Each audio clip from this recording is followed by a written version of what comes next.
நம் வீட்டு குழந்தைகள் புகழ்பெற்ற கல்வி சாலைகளில் படிக்கலாம், படிப்பில் திறன்களில் அவர்கள் முதன்மை பெற்று இருக்கலாம். ஆனால் அவர்கள் உணவு சாப்பிடும் முன் இறைவனுக்கு நன்றி கூறாமல் சாப்பிட தொடங்குகிறார்களா? உணவுகளை பொறுமையாக சாப்பிடாமல் வேக வேகமாகவும் டிவி பார்த்து கொண்டும் சாப்பிடுகிறார்களா? இரவு சீக்கிரமே உறங்க செல்லாமல் கேளிக்கைகளிலும் மொபைல்களிலும் நேரம் செலவிட்டு கொண்டிருக்கிறார்களா? அப்படியெனில் மனித வாழ்வியலுக்கான மிக அடிப்படையான ஞானம் நம் குழந்தைகளுக்கு இன்னும் உறுதியாக கற்பிக்கப்படவில்லை என்பதை நாம் உணர்ந்து கொள்ள வேண்டும். உணவு, தூக்கம், இறை உணர்வுகள் போன்ற மனித வாழ்வியலின் அடிப்படைகளில் கவனமும் விழிப்புணர்வும் இல்லாமல் அவர்கள் என்ன படித்தாலும் எவ்வளவு திறமைகள் இருந்தாலும் அது ஒருபோதும் அவர்கள் வாழ்வில் நிறைவை ஏற்படுத்தப் போவதில்லை என்பதை உறுதியாக உணர்ந்து கொண்டு அவைகள் குறித்த விழிப்புணர்வை அவர்களுக்கு நாம் ஏற்படுத்த வேண்டும். முதலில் அந்த பழக்கங்களை எல்லாம் நாம் கடைபிடித்து ஒரு முன்மாதிரியாக இருப்பதன் மூலமே அவர்களுக்கு கற்பிக்கக்கூடிய தகுதிக்கு நாம் ஆக முடியும். இறைவனிடம் இவ்வுலகத்தின் பொருள்களை வேண்டாதீர்கள், அவனிடம் நல்ல குணங்களை வேண்டுங்கள். என் இறைவனே, அமைதி, பொறுமை, சகிப்புத்தன்மை, நன்றி செலுத்துதல், மற்றவர்களின் மீது பொறாமை கொள்ளாமல் அவர்களை மனதார வாழ்த்துதல் போன்ற நற்குணங்களை எனக்கு தந்தருள்வாயாக என்பது நம்முடைய பிரார்த்தனை உணர்வாக இருக்கட்டும். நல்ல குணங்களை கொண்டே நற்செயல்களை நாம் செய்ய முடியும். நற்செயல்களால் உருவாகும் விளைவுகளில் பொருளும் கூடவே இறைவனுடைய அருளும் நிறைந்திருக்கும். அருளை கொண்டே பொருள்களை நாம் அனுபவிக்க முடியும். அருள் இல்லாத பொருள் நமக்கு உதவவே உதவாது. கவலை, பயம், கோபம், அவசரம், பெருமை போன்ற கெட்ட குணங்களே நமக்கான நன்மைகளை தடுத்தும் தாமதப்படுத்தியும் கொண்டிருக்கின்றன. இக்குணங்களெல்லாம் நமக்குள் இருந்தும் நாம் பொருள் சுகங்களில் நிறைவாக இருந்து கொண்டிருக்கின்றோம் எனில் அது தெளிவான சோதனை என்பதை உணர்ந்து கொண்டு மன்னிப்பை வேண்டி நற்குணங்களை வேண்டி இறைவன் பக்கம் திரும்பிக் கொள்வோம். காலம் கடக்கும் முன் மகிழ்ச்சியாக இருக்க வேண்டும் என்று விரும்பாதீர்கள், அமைதியாக இருக்க வேண்டும் என்று விரும்புங்கள். மகிழ்ச்சி என்பது ஒரு உணர்ச்சி. உணர்ச்சிகள் எப்போதும் எதிரெதிர் தன்மைகள் இருக்கும். அதாவது மகிழ்ச்சி இருந்தால் துன்பமும் இருக்கும். உணர்ச்சிகளில் நாம் வாழும்போது தொடர்ந்து நாம் உணர்ச்சிகளின் அந்த எதிரெதிர் தன்மைகளிலேயே தான் உழன்று கொண்டிருப்போம். எந்த அளவுக்கு ஒரு மனம் மகிழ்ச்சியில் திளைக்கிறதோ அதே அளவுக்கு அந்த மனம் துன்பத்தாலும் எளிதில் பீடிக்கப்பட முடியும். இன்பம், துன்பம் ஆகிய உணர்ச்சிகளிலேயே அந்த மனம் மாறி மாறி அலைக்கழிக்கப்பட்டு கொண்டிருக்கும். ஆனால் அமைதி என்பது ஒரு உணர்வு. உணர்வுகளில் எதிரெதிர் தன்மைகள் கிடையாது. உணர்வுகள் என்றாலே எப்போதும் சுகமும் நன்மைகளும் தான். எனவே நம் மனதில் மகிழ்ச்சி இருக்க வேண்டும் என்று நினைப்பதை விட அமைதி இருக்க வேண்டும் என்று விரும்புவோம். அவ்வாறு நாம் வாழும்போது நம்மை துன்பங்களும் நோய்களும் தீண்டாது. நம் அனைவர் மனங்களிலும் இறைவன் நிறைவான அமைதியை அருளட்டும். நீங்கள் எப்போதெல்லாம் நாளைய வாழ்வை குறித்து கவலையிலும் விரக்தியிலும் இருந்து கொண்டிருக்கின்றீர்களோ அப்போதெல்லாம் சில நிமிடங்கள் உங்கள் கண்களை மூடி உங்கள் உள்ளத்தின் பக்கம் திரும்புங்கள். நாளை உங்கள் வாழ்வில் என்னென்ன நன்மைகள் நடக்க வேண்டும் என்று உங்கள் மனதில் விருப்பங்கள் இருக்கின்றதோ அந்த விருப்பங்களின் மீது கவனத்தை வையுங்கள். அந்த விருப்பங்கள் சாதாரணமானவைகள் அல்ல. அவைகள் உங்களுடைய இறைவன் உங்களுக்காக தர நாடி இருக்கின்ற அருட்கொடைகளாகும். வேண்டும் இறைவனே, ஏற்றுக்கொண்டேன் இறைவனை என்று மனதார சொல்லி இறைவனை கண்ணியப்படுத்தி நாளைய நன்மைகளுக்கு நம்பிக்கையுடன் தயாராகுங்கள். இப்போது உங்களுக்கு ஒரு எச்சரிக்கை. இறைவன் உங்கள் மனதில் இறக்கி வைத்திருக்கும் அந்த நல்ல விருப்பங்களை சந்தேகம் மற்றும் உலகத்தின் காரண காரிய அறிவை கொண்டு தீண்டி விடாதீர்கள். இது எப்படி நடக்கும், என்னால் இது எப்படி முடியும் என்று அற்ப கேள்விகளை கேட்டு விடாதீர்கள். உறுதியான நம்பிக்கையை கொண்டு அந்த விருப்பங்களை பாதுகாத்து வைத்துக் கொள்ளுங்கள். உங்கள் வாழ்வு இறை ஆற்றலால் வழிநடத்தப்படும். நாம் சாப்பிடக்கூடிய எந்த ஒரு உணவும் நல்ல முறையில் ஜீரணிக்கப்பட்டு உடல் இயக்கங்களுக்கான சக்தியாக மாற வேண்டும். அவ்வாறு மாறாத சக்தி கூறுகளை உடல் கழிவுகளாகவே நினைத்து அவற்றை பல்வேறு வழிகளில் வெளியேற்றிவிடும். நாம் உண்ட உணவுகளிலிருந்து குறைந்தபட்சம் 3/4 இயக்கங்களுக்கான சக்தியாக மாற வேண்டும். அப்போதுதான் நம்முடைய அன்றாட வேலைகளுக்கான சக்தி நமக்கு கணிசமான அளவு கிடைக்கும். உணவு உண்ட சிறிது நேரத்திலேயே நமக்கு மீண்டும் பசிக்கிறது என்றாலோ, உணவு உண்டவுடன் சோர்வாக இருக்கின்றது என்றாலோ, அடிக்கடி எதையாவது சாப்பிட்டு கொண்டே இருக்கின்றோம் என்றாலோ நாம் உண்ட உணவுகளிலிருந்து மிகவும் குறைவான அளவிலான சக்தியே உடல் இயக்கங்களுக்கான சக்தியாக மாற்றப்பட்டிருக்கிறது என்ற அர்த்தம். அதாவது நாம் உண்ட உணவு சரியாக ஜீரணமாகவில்லை என்ற அர்த்தம். அதே நேரத்தில் நமது உடலில் வழக்கத்தை விட அதிகமாக கழிவுகளும் உருவாகி இருக்கின்றன என்பதையும் புரிந்து கொள்ள வேண்டும். எனவே மேற்சொன்ன அறிகுறிகள் இருப்பவர்கள் சரியான இயற்கை மருத்துவ ஆலோசனைகளை எடுத்துக்கொண்டு அவைகளை சரி செய்து கொள்வது நல்லது. கார சுவை கொண்ட மற்றும் எண்ணெயில் பொரித்த மொறுமொறுப்பான உணவுகளுக்குள் வெப்பத்தன்மை அதிகம் இருக்கின்றது என்பதை நாம் புரிந்து கொள்ள வேண்டும். அதனால்தான் மழை குளிர் நேரங்களில் அது போன்ற உணவுகளை சாப்பிட நமக்கு விருப்பம் உண்டாகிறது. ஆனாலும் கார சுவை மற்றும் மொறுமொறுப்பான உணவுகளில் எப்போதும் நமது அளவை மீறிவிடக்கூடாது. நமது பெருங்குடல் என்பது நமது திடக்கழிவுகளை வெளியேற்றக்கூடிய ஒரு முக்கியமான கழிவு நீக்க உறுப்பாகும். பெருங்குடலில் எப்போதுமே ஒருவித ஈரப்பத தன்மை நிலவி இருக்க வேண்டும். அப்போதுதான் பவல் மூமெண்ட் எனப்படும் குடல் இயக்கம் சரியாக நடைபெற்று மலச்சிக்கல் இல்லாத ஒரு சூழல் நம்மில் நிலவ முடியும்.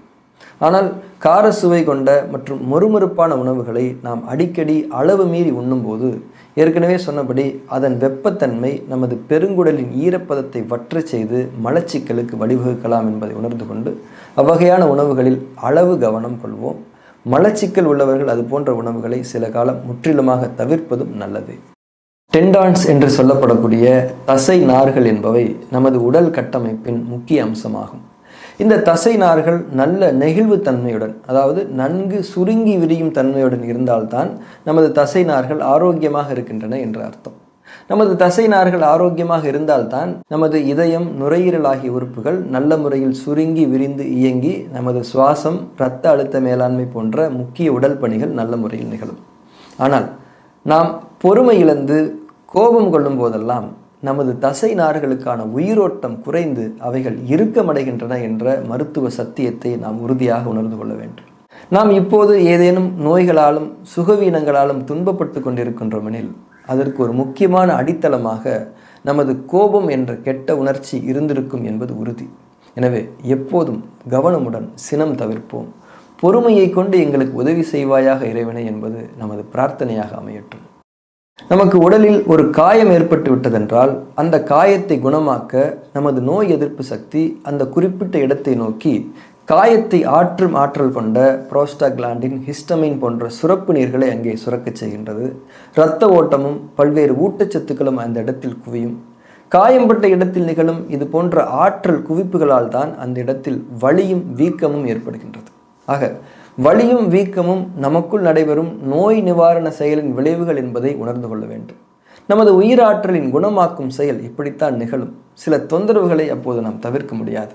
ஆனால் உயிராற்றலை கொண்டு ஒரு காயத்திலிருந்து குணமாகிக் கொள்வதுதான் நமக்கு நன்மை, பக்க விளைவுகள் ஏதும் இல்லாதது.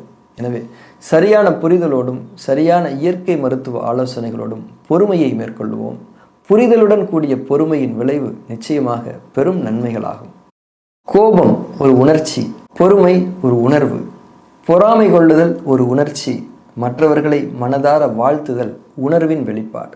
உணர்ச்சிகள் மனதின் ஆரோக்கியத்திற்கு தகாதவை, உணர்வுகள் மனதிற்கு அழகு. உணர்ச்சிகள் தீமை, உணர்வுகளே நன்மை. உணர்ச்சிகள், உணர்வுகள் இவை இரண்டுமே நம்முடைய மனதில் ஒரு துளிர் போல முளைவிடும்.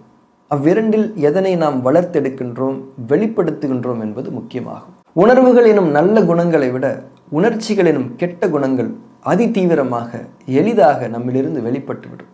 எனவே நம் மனதில் எழக்கூடிய கெட்ட குணங்கள் குறித்து நாம் எச்சரிக்கை உணர்வு கொண்டவர்களாக இருக்க வேண்டும். அவைகள் மனதில் எழுந்த உடனேயே இது கெட்ட குணம், இது என்னுடைய உடலின் உயிரோட்டத்தை குறைக்கக்கூடியது, இது வேண்டாம் என்ற அந்த விழிப்புணர்வு நம்முடைய மனதில் அந்த கனப்பொழுதில் ஏற்பட வேண்டும். அந்த விழிப்புணர்விற்கு நம்முடைய மனதை பழக்க வேண்டும். அந்த விழிப்புணர்வு தான் ஆன்மீகத்தின் அடிப்படை. நாம் குளிக்கும்போது நமது தேகம் முழுவதையும் மிதமான அழுத்தத்தோடு தேய்க்க வேண்டும். ஈரம் நிறைந்திருக்கும் நமது உடல் முழுவதும் நமது உள்ளங்கைகள் இரண்டும் உடலின் ஒவ்வொரு பாகத்தின் மீதும் உணர்வும் கவனமும் கொண்ட நிலையில் நகர்ந்து பரவும் போது நமது வியர்வை துவாரங்கள் ஒவ்வொன்றும் முழுமையாக மலர்ச்சி பெற்று நமது தோளில் தங்கியிருக்கும் கழிவு கூறுகள் நல்ல முறையில் வெளியேறும். ஈரமும் கவனமும் உணர்வும் சிறப்புமிக்க நமது உள்ளங்கைகளின் மிதமான தேய்த்தலும் தான் குளியலின் சரியான அடிப்படைகள். இது போன்ற உணர்வுடன் கூடிய குளியல் முறை என்பது நமது உடல் சூட்டையும் மன அழுத்தங்களையும் முழுமையாக தணிக்க வல்லவையாகும். குளியலை ஒரு சுய பேணலாக மட்டுமல்லாமல் ஒரு சுய நோய் நிவாரணமாகவும் நாம் செய்து கொள்ள முடியும். குளியலுக்கு ரசாயன பூச்சிகளை தவிர்த்தல், எப்போதும் தலை குளியல், சற்றே நீண்ட நேரம் குளித்தல், குளித்ததும் உடனே துவட்டி விடாமல் சில நிமிடங்கள் அந்த ஈரப்பதத்திலேயே அமர்ந்திருத்தல் போன்றவைகள் குளியலை இன்னுமே முழுமைப்படுத்தி ஒரு நிறைவான புத்துணர்வை நமக்கு வழங்கும். காலை வேளைகளில் நமக்கு ஏற்படக்கூடிய பசி உணர்வு என்பது நமது முந்தைய நாளின் இரவு உறக்கத்தின் தன்மை, நாம் உண்ட உணவுகள், அதுவும் முக்கியமாக முந்தைய நாளின் இரவு உணவு எந்த அளவுக்கு நல்ல முறையில் ஜீரணமாகி இருக்கின்றது, காலையில் நமது திடக்கழிவு எந்த அளவுக்கு நல்ல முறையில் வெளியேறி இருக்கின்றது போன்றவைகளை எல்லாம் சார்ந்தே தான் அமைகின்றது. காலையில் பொதுவாக நமக்கு ஒரு மன நிலைப்பாடு இருக்கும். காலையில் நமக்கு பசிக்கும் என்று வீட்டிலும் நமக்கான உணவுகளை தயார் செய்து வைத்திருப்பார்கள். எனவே காலை வேளையில் நமது பசி உணர்வின் உண்மை நிலையை உணராமல் பழக்கத்தின் ஒரு மன உந்துதலில் நாம் சாப்பிட்டு விடுவோம். நல்ல பசி இருந்து சாப்பிடுவதில் தவறேதும் இல்லை. ஆனால் முறையான பசி உணர்வு இல்லாமல் சாப்பிடுவது, அதுவும் காலை உணவை சாப்பிடுவது நமது ஜீரண நலத்தில் ஒரு பெரிய குறைபாட்டை ஏற்படுத்திவிடும். எனவே எப்போதுமே காலை வேளைகளில் நமக்கான பசி உணர்வை சற்றே கூடுதல் கவனம் கொடுத்து உறுதி செய்து கொள்ள வேண்டும். நல்ல பசி இருந்தால் வழக்கமான உணவுகளை சாப்பிடலாம். லேசான பசி இருந்தால் பழங்கள் மட்டும் சாப்பிட்டு கொள்வதுதான் நல்லது. நாம் லேசான வேலைகளை செய்யும்போது நமது இரத்த ஓட்டம் இயல்பான அழுத்தத்தில் அமைகிறது. கடின வேலைகளை செய்யும் போதோ விளையாடும் போதோ இரத்த அழுத்தம் ஒரு எல்லை வரை எழுச்சி பெறுகிறது. பின் நாம் இயல்பு நிலைக்கு திரும்பும்போது இரத்த அழுத்தமும் இயல்பான அளவீட்டில் அமைகிறது. ஆக ஒரு தேவை இருக்கும்போது இரத்த அழுத்தம் உயர்கிறது, தேவை நிறைவேறியதும் அது இயல்புக்கு திரும்புகிறது என்பதை நாம் புரிந்து கொள்ள வேண்டும். நமது உள்ளுறுப்புகளில் ஏதேனும் நோய்த்தன்மைகள் உருவாகும் போதும் அவைகளை சரி செய்வதற்காக நமது இரத்த அழுத்தம் உயரும். குறைபாடுகள் சரி செய்யப்பட்ட பிறகு இரத்த அழுத்தம் இயல்பாகும். ஆக நமது இரத்த அழுத்தம் எழுச்சி பெற்று நிற்கும் போது அதனை ஒரு நோயாக பார்க்காமல் ஒரு முக்கிய தேவைக்கான உடலின் செயல்பாடாக பார்க்க வேண்டும். ஹை பிபி என்பது ஒரு நிழல். அது எந்த நோய்த்தன்மையை சரி செய்வதற்காக வந்ததோ அதுவே நிஜம். சரியான இயற்கை மருத்துவ வழிகாட்டல்கள் மூலம் நோய் எனும் நிஜத்தை போக்கிக் கொள்ளும் போது ஹை பிபி எனும் நிழலும் மறைந்து போகும். நிஜத்தை அணுகாமல் நிழலை மட்டும் கட்டுப்படுத்துவது ஏமாற்றங்களையே தரும். நமக்கு தாகம் ஏற்படுகிறது என்றால் நமது உடலுக்கு குளிர்ச்சி சக்தி தேவை என்பது அர்த்தமாகும். நாம் தண்ணீர் குடிக்கும்போது தண்ணீரில் இருக்கும் அந்த குளிர்ச்சி சக்தி முதலில் சென்று சேருவது நமது தொண்டை பகுதிக்குத்தான். பொதுவாக நாம் சொல்வோமே, தொண்டை காய்கிறது, தண்ணீர் வேண்டும் என்று. தொண்டை பகுதி முதலில் நிறைவான குளிர்ச்சி சக்தியை அடைந்த பிறகுதான் உடலின் மற்ற அங்கங்களுக்கு குளிர்ச்சி சக்தி நல்ல முறையில் பரவ முடியும். நாம் தண்ணீர் குடிக்கும்போது தண்ணீரானது நமது வாயில் நமது நாக்கு மற்றும் உமிழ்நீரை கொண்டுதான் முதலில் ஜீரணிக்கப்பட்டு அதன் குளிர்ச்சி சக்தி கிரகிக்கப்படுகின்றது. எனவே நாம் எப்போதும் பொறுமையாக தண்ணீர் அருந்த வேண்டும். சில வினாடிகள் வாயில் தண்ணீரை வைத்து உமிழ்நீரில் கலந்துவிட்டு தான் விழுங்க வேண்டும். நாம் வேக வேகமாக தண்ணீரை குடித்து விழுங்கும்போது அது முறையாக வாயில் ஜீரணமாகாது. நமது தொண்டை பகுதிகளுக்கும் போதுமான குளிர்ச்சி சக்தி கிடைக்காது. தோல் மற்றும் உடலின் வறட்சி தன்மைக்கும் உடல் உஷ்ணம் சம்பந்தமான பிரச்சனைகளுக்கும் இது ஒரு அடிப்படையான காரணமாகும் என்பதை உணர்ந்து கொண்டு எப்போதும் பொறுமையாக தண்ணீர் அருந்துவோம். நம் ஒவ்வொருவருக்கும் ஒவ்வொரு விதமான ஞானங்களை, அவைகளை செயல்களாக வெளிப்படுத்தும் திறமைகளை இறைவன் ஏற்படுத்தி தந்திருக்கின்றான். நமக்கான அந்த திறமைகளை நினைத்து நாம் பெருமை கொண்டவர்களாக இருந்துவிடக்கூடாது. பணிவு மனப்பான்மையுடன் நல்ல நோக்கங்களுக்காக, முக்கியமாக எளியவர்களுக்கு பயன் தரும் வகைகளில் தங்களது திறமைகளை பயன்படுத்துபவர்களின் ஞானங்களை, பலத்தை இறைவன் இன்னும் அதிகமாக்கி இவ்வுலக வாழ்வின் நன்மையான சுகங்களை அவர்களுக்காக ஆகுமாக்கி தருவான். அதே போல நமது பலகீனங்களை நினைத்து நாம் கவலைப்பட்டு கொண்டு முடங்கியிருந்தும் விடக்கூடாது.